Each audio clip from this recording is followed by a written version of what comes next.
Stéphane, on est au cave de Taïwan à Beyrouth. C'est chez eux d'ailleurs que nous avons ces trois beaux millésimes qu'on a produits à Château Marcias. Donc on parle du premier vin. 2009, 2013 et 2015. Des millésimes assez différents. Très différent. Pas seulement par leur année, mais aussi par leur histoire. 2009, c'est quand même des vignes toutes jeunes, à peine 4 ans après leur plantation. 2013, c'est un millésime qui a été le début d'une sélection spéciale en faisant un deuxième vin et où on a introduit un Cabernet Franc dans l'assemblage. Et 2015, c'était un millésime très difficile. On a eu une tempête de sable, une tempête de chaleur, et là, ça nous a mis beaucoup de contraintes, mais on voit bien que malgré tout ça, il y a une continuité, il y a un esprit Château Marcias, il y a un style Château Marcias. Et ça se voit, il y a l'élégance qui est toujours là. Oui, tout à fait. Bah, la première chose, c'est de constater effectivement un fil conducteur, même s'il y a une évolution dans la construction du domaine, l'apport d'un nouveau cépage. Pour moi, 2009, c'est un peu le millésime de la surprise, parce qu'à l'époque, comme tu le dis, la vigne est très jeune et on n'imaginait même pas, c'est un millésime d'incertitude, on n'imagine pas qu'en 2021, on puisse goûter ce vin comme ça et qui tient un peu ses promesses, non seulement sur le côté de la jeunesse, mais aussi sur le côté de l'expression, quoi. On est sur des jolies choses très, très, très, très complexes et très agréables à boire. Et 2013, c'est toujours un bonheur de le voir, parce qu'effectivement, c'est un peu le vin, l'accomplissement d'un rêve, dans le sens où on va rentrer dans le vin qu'on imaginait un peu, avec l'introduction de ce Cabernet Franc, qui va délier un peu, qui va amener de l'élégance, qui va amener un peu de floralité. C'est un vin à la fois délicat et en même temps très sérieux. J'aime beaucoup ces ambiguïtés qui se complémentent et qui s'opposent, et c'est une complexité folle. Et 2015, en effet, un millésime qui était très très difficile, mais là, on va peut-être parler un peu plus de millésime technique, parce que finalement, on doit cette qualité à un grand sacrifice. C'est un millésime qui a demandé énormément de sélection, de tri.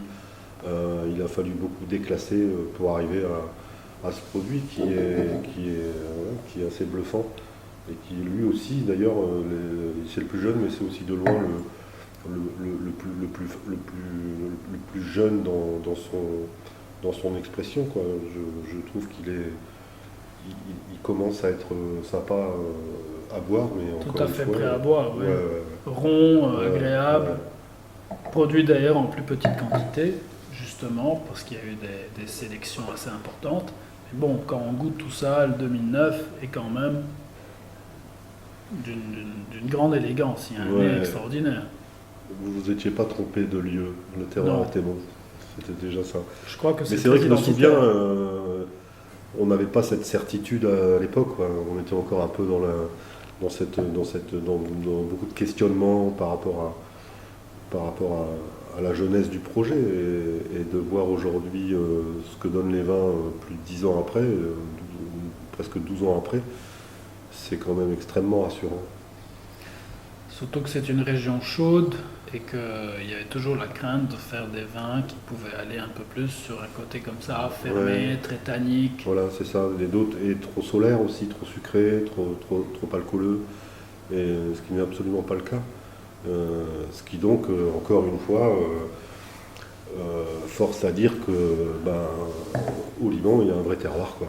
Il y a un vrai terroir où on peut faire des vins absolument délicieux, et qui peuvent raconter une histoire, mais non seulement une belle histoire, mais qui peuvent la raconter pendant très longtemps, puisqu'on voit qu'on a une évolution très très lente, et l'évolution très très lente, c'est l'expression de la santé du vin et de l'équilibre aussi du vin. Donc c'est toujours assez émouvant de faire des verticales, et parfois c'est décevant, mais là c'est très rassurant. Je suis très content de l'avoir faite. Si tu devais toi-même définir le style Marcias, comment tu le définirais ? Je le définirais, je prendrais plutôt le 2013, je vois, pour le définir, où c'est un peu ce que je disais. Pour moi, c'est vraiment une alchimie parfaite, je dirais pas jusque-là, mais presque parfaite, entre un vin qui est structuré, mais en même temps très très élégant, et qui est une invitation à la réflexion, qui est une invitation un peu à la contemplation, au souvenir, parce que ça part dans tous les sens, dans des saveurs épicées, florales, fruité et surtout, ce que j'aime beaucoup, c'est ces sensations qu'on a du mal à exprimer, mais qui sont tactiles en bouche et qui sont toujours, comment te dire, qui moi me rassure par un côté bienveillant. C'est un vin qui fait du bien, qui est sans angle et qui est avec une certaine sensualité, mais pas de mollesse. Voilà, il y a tous ces petits éléments qui font que j'aime bien définir les vins de Marcillac comme ça. Moi, si je pouvais le définir en 2 mots, je dirais que c'est déjà, il est très identitaire d'un lieu. Ouais. Et deuxièmement, il y a beaucoup, beaucoup d'élégance. Je pense que c'est un pari réussi, certainement. À ta santé. Santé, c'est un vin qui vous ressemble.